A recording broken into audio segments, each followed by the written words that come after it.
Terima kasih kepada anda bersama dengan kami PAS News untuk Nasi Lemak Kopi O. Hari ini Ahad dah 7 hari bulan April 2013. Kalau sesi persekolahan pun dah ada cuti penggal yang pertama dan sekarang sudah pun bermula sesi persekolahan seperti biasa. Dan yang pasti anak-anak kita, apa yang kita harapkan agar pendidikan mereka mempunyai satu pendidikan yang sempurna, satu pendidikan yang terbaik yang harus kita berikan kepada anak-anak, dan tugas itu pula digalas oleh kementerian kita untuk memberikan satu impak yang positif dan juga terbaik khususnya kepada golongan ibu bapa.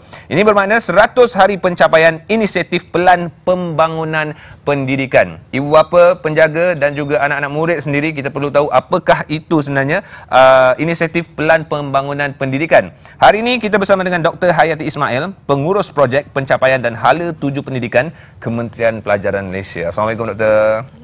Terima kasih kerana sudi bersama dengan kami pada hari ini. Saya suka sebab saya pun ada anak. Tapi anak saya 8 tahun dah. Kita nak tanyalah, bila anak saya 8 tahun tu masuk ke tidak dalam pelan ni juga ataupun ada sesuatu pengkhususan dalam pelan itu saja. Tapi soalan pertama saya pada hari ini saya nak ajukan kepada doktor ialah mengenai inisiatif Pelan Pembangunan Pendidikan Malaysia itu sendiri. Apakah pengertiannya? Okey, izinkan terlebih dahulu saya recap tentang Pelan Pembangunan Pendidikan ini kerana ia telah pun dilancarkan oleh Yang Amat Berhormat Perdana Menteri pada 11 September 2012. Pelan ini adalah satu kajian semula yang secara komprehensif kerana kali terakhir kita menjalankan satu kajian semula pendidikan ialah pada 1974 dengan munculnya laporan jawatan kuasa kabinet ketika itu. 1974. Sekarang 2013. Jadi sekarang 2013. Jadi apa yang Kementerian Pelajaran buat sekarang ialah kita telah menyediakan satu pelan pendidikan yang sangat komprehensif dengan mengambil kira pelan-pelan pendidikan sebelum ini seperti Penyata Razak 1956, Penyata Rahman Talib dan PIPP 2006-2010 dan semangat daripada pelan-pelan dan penyata pendidikan ini kita gabungkan, kita rangkumkan di dalam pelan pendidikan yang baru ini. Jadi pada tahun lepas, sebenarnya selepas Pelan Induk Pembangunan Pendidikan berakhir, kita sediakan report card.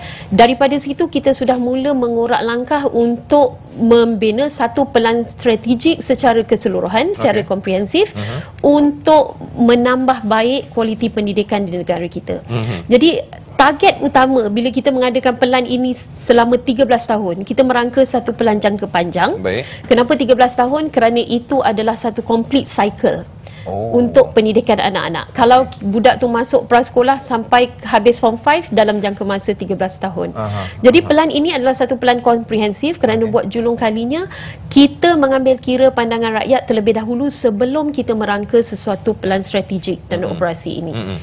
Jadi pada tahun lepas kita telah mengadakan satu kajian diagnostik. Kita telah meminta 6 universiti tempatan untuk mengadakan kajian, UNESCO, World Bank, OECD dan sebagainya.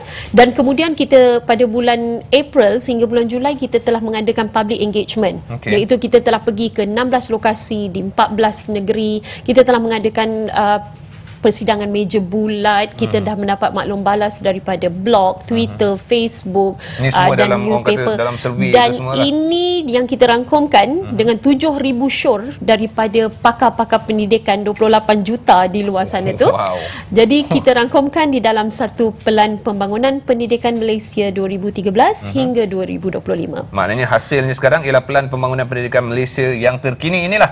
Jadi saya nak tanya, tujuan PPM ini diadakan untuk menaik taraf semestinya dari segi pendidikan itu sendiri, tapi adakah ianya dalam golongan sekolah-sekolah di pihak kerajaan ataupun menyeluruh di dalam negara kita Malaysia? Pelan Pembangunan Pendidikan ini adalah satu pelan menyeluruh, merangkumi semua sekali mana-mana yang terangkum di bawah sistem pendidikan kita. Janji ada pendidikan memang termasuk di dalam pelan pembangunan kita lah. Kerana pendidikan adalah hak semua. Kita nak memberikan pendidikan berkualiti kepada semua orang. Jadi maknanya kami telah menetapkan 5 sistem aspiration, aspirasi sistem. Kita nak provide akses kepada semua murid tidak kira di mana mereka berada. Kalau mereka tidak mampu datang ke sekolah, sekolah akan pergi kepada mereka. Maknanya pendidikan itu akan perlu ada untuk semua orang. Kemudian dari segi kualiti. Kerana kita sedar bahawa cabaran masa akan datang tidak akan sama dengan cabaran yang kita lalui di masa kini. Contohnya macam Luke sendirilah. You sekolah tahun 90-an, I presume. Jadi pendidikan tahun 90-an itu walaupun relevan pada ketika itu, tetapi kita kena menyediakan murid sekarang dengan apa yang mereka akan lalui di alam pekerjaan pada tahun 2025. Betul. So maknanya apa pengetahuan yang dia ada sekarang mungkin tidak akan relevan untuk tahun tersebut. Macam kita lah zaman kita sekolah dulu. Mengikut kesesuaian zaman. Yes. Yang pentingnya murid-murid sekolah kita akan diberikan dengan kemahiran untuk mendapatkan akses kepada pengetahuan terkini dan bagaimana untuk mereka aplikasikan. Adakah ini satu perubahan yang drastik untuk pelajar-pelajar menerima ataupun pattern dia lebih kurang sama dengan previous pendidikan? Pendekatan pedagogi mestinya akan berbeza berbanding dengan masa zaman kita sekolah lah. You sekolah. Sebab kalau you pun I rasa mungkin boleh menjadi pelajar masa saya mula mengajar dulu. So mungkin pendekatan pedagogi itu berbeza. So kalau dulu lebih kepada kita bagi maklumat pada pelajar. Tetapi zaman sekarang pelajar bukan sahaja perlu dibekalkan dengan maklumat, tetapi bagaimana cara untuk menggunakan maklumat itu untuk kita aplikasikan bagi menghadapi cabaran masa depan. Contoh paling mudah kita fahami pun, kalau dulu budak-budak bermain konda-kondi, main congkak, sekarang budak-budak dah main gadget. Jadi pendidikan pun perlu ada perubahan juga supaya mereka lebih mudah memahami pendidikan yang diterapkan kepada mereka. Okey, saya difahamkan ada 100 tadi. 100 hari pencapaian. Sekarang saya nak tanya doktor, apakah maksud 100 hari pencapaian yang ingin disampaikan kepada penonton-penonton? Selepas pelancaran Pelan Pembangunan Pendidikan Malaysia pada 11 September oleh Yang Berhormat Perdana Menteri, kita telah pun di Kementerian Pelajaran, kita telah pun menggariskan mengenal pasti 100 inisiatif utama yang perlu kita laksanakan dalam jangka masa sehingga 2025. Antaranya ialah peningkatan kualiti, peningkatan pedagogi guru dan sebagainya. Jadi 100 inisiatif ini kementerian sangat beriltizam untuk melaksanakannya kerana isu dalam sebarang polisi ialah bukan perancangan tetapi pelaksanaan. Jadi kementerian sangat komited untuk melaksanakan apa yang telah dijanjikan di dalam Pelan Pembangunan Pendidikan ini. Jadi daripada situ kami mengenal pasti 100 usaha ataupun inisiatif yang perlu dilakukan oleh Kementerian Pelajaran. Okey, sekarang dah masuk bulan keempat untuk tahun 2013. Bila agaknya ia akan dikuatkuasakan ataupun akan dijalankan bagi Pelan Pendidikan? Sebenarnya Pelan Pembangunan Pendidikan ini Kementerian Pelajaran telah berada di dalam mod pelaksanaan pada peringkat permulaan ia dirancangkan. Daripada mula lagi kita dah tengok bagaimana nanti dia akan dilaksanakan. So sekarang ini kita akan melaksanakan dalam 3 fasa. 2013 hingga 2015 untuk fasa pertama, 2016 2020 fasa kedua dan 2021 hingga 2025 untuk gelombang ketiga. Kita panggil gelombang.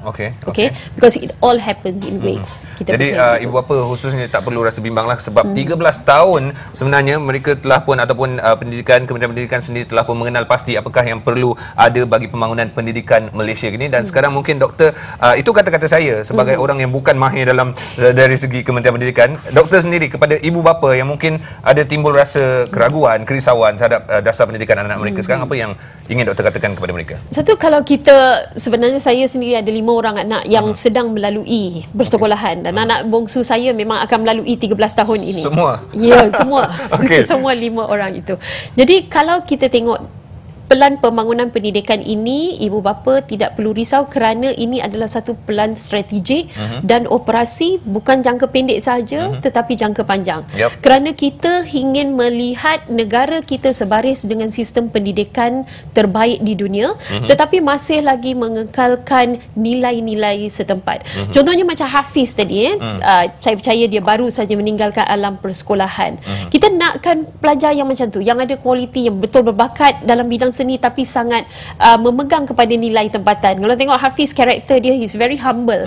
Kan dia sangat merendah diri dan sebagainya. Dan nilai-nilai itulah, walaupun kita nak pelajar kita kompetitif pada peringkat global, tetapi dia masih lagi memegang kepada nilai dan agama. Baik, itu dia antara kata-kata daripada Dr. Hayati Ismail, pengurus projek pencapaian dan hala tuju pendidikan Kementerian Pelajaran Malaysia. InsyaAllah 100 hari pencapaian inisiatif Pelan Pembangunan Pendidikan akan mendapat sambutan. Yang penting kerjasama daripada pihak kementerian sudah pasti, daripada ibu bapa, penjaga dan juga daripada pelajar-pelajar itu sendiri. Kita doakan yang terbaik, khususnya dari segi pembangunan pendidikan dari dalam negara kita Malaysia mampu dipandang tinggi di pihak antarabangsa. Ya. InsyaAllah. Dan sebelum itu Timbalan Perdana Menteri akan mengumumkan apakah dia 100 hari pencapaian kita ni pada hari Rabu 10 April di Sekolah Menengah Kebangsaan Jalan 4 Bangi. Okey, kalau anda tak boleh pergi ke Sekolah Kebangsaan Jalan 4 Bangi pun tak apa, sebab selepas itu keesokan harinya akan terteralah di keratan-keratan akhbar apakah 100 inisiatif Pelan Pembangunan Pendidikan tersebut. InsyaAllah kita akan bersama lagi, Doktor, di lain kesempatan. Sekarang kita berehat seketika, pastinya dalam Nasi Lemak Kopi O di TV9.